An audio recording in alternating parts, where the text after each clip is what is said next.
trusted name in news. This week, we could see President privacy on the internet. Congressional Republicans voted to undo the rules last week. The bill now heads to the president's desk. The rules protect things like your web browsing history, geolocation, financial information, health data, children's information, even app usage. Listen to what one Democratic congressman who voted against this rollback had to say about it on the House floor last week. Why would you want to give out any of your personal information to a faceless corporation for the sole purpose of them selling it? Republican Representative Marsha Blackburn is joining us now from Nashville. Thank you so much for being with us. You just heard your Democratic colleague. Can you answer that question? Absolutely, I can. And Anna, I appreciate the opportunity to talk with you about it. The action that we took last week with the Privacy CRA did not do anything to change any of the existing law there is with privacy. The privacy protections that were in place last year, last month, last week, today, tomorrow, they're going to be there. And what this did was to push back and keep from being implemented to a rule, one rule that had been approved. And now that it had rule, to do... correct me if I'm wrong, sorry, I don't mean to interrupt you, but just to make sure that our viewers are very clear, as I understand it, that rule essentially said internet service providers initially would have to ask consumers or those who are using the internet if it were okay for them to essentially send our internet habits on and sell those internet habits to those highest bidders. And it applied to the internet service providers. That's exactly right. And that is your Verizon or AT&T or Comcast or Charter, whomever you get your internet service from. What it did not do was have anything to do with your Googles or Facebooks or what are called edge providers. And those are the ones that with your browsing history, you know, when you log on to the internet, Anna, you don't have pop-ups come up. That is when you hit Facebook or your web browser or something that comes up. What we want to do is to strengthen consumer protections and make certain that consumers have the toolbox that is necessary for them to protect themselves in the virtual space.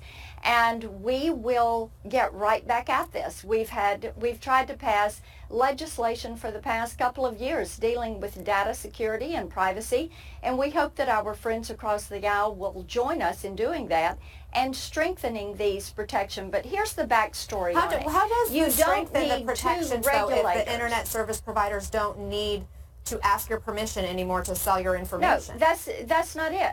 You don't need two regulators.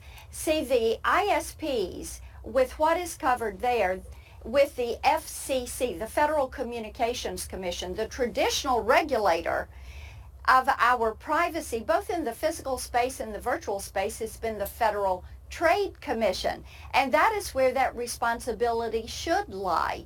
And they're the ones who should have the jurisdiction. When you have two different agencies doing a job and you get confusion, what you end up with is lack of clarity and consumers are going to have less protection. Do we want to make certain that they're going to be protected? Absolutely. Do we want to see more companies and providers use an opt-in instead of an opt-out system? Absolutely. I'm an enormous proponent of that. Okay. We want individuals to be safe online. What we do not need is two regulators that are going after the same thing. So let's get started on it.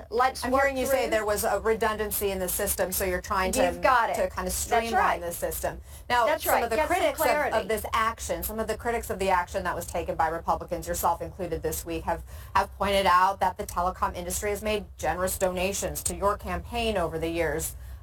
How much have telecom companies donated to your campaigns? I don't know how much telecom companies have donated, but the thing is, it doesn't really matter. What does matter is doing the right thing for my constituents and for the American people and making certain that they have the ability to protect themselves and that they know they own their information online, that they are in charge of their information. And I refer to it, Anna, as their virtual you. And we want individuals to have control over that information, and we want them to know who does own that information, who does have access to that information. And it always, whether it's financial information, health information, the individual needs to be the person that controls it and owns that information.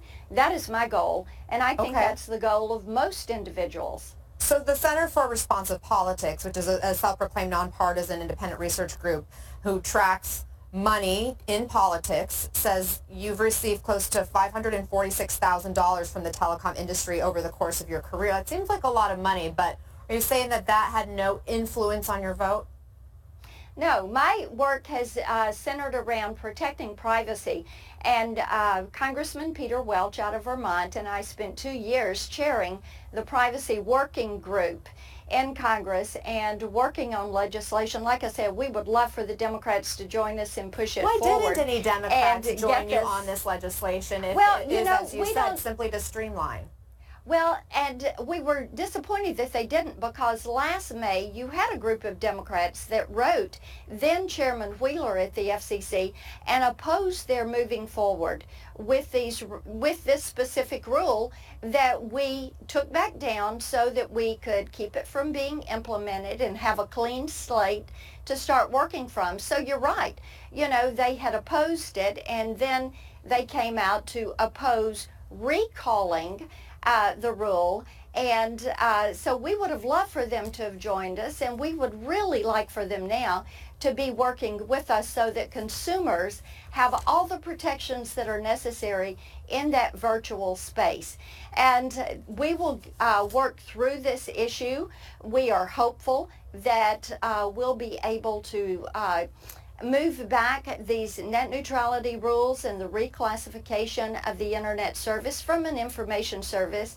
The last FCC had retitled it as a Title II service. We would like to see that rescinded, and what we want to do is make certain that the Federal Trade Commission, who has the historical knowledge, the expertise, the administrative oversight and consistency for handling privacy, as I said, both in the physical space and the online space, that they continue to have the legislative authority and the statutes in place and are able to punish those that abuse an individual's personal identifying information in the virtual space. Okay, Congresswoman Marsha Blackburn, we really appreciate your time. Thanks for coming on. Good to be with you. I'm cheering for my Mississippi State women to win this ball game tonight, Anna. Go Underdogs. They've definitely already You've been got it. making They waves. may be the underdog, but I think they're going to win. Good luck to them. And again, thanks for joining us. Sure. Up next, can one photo change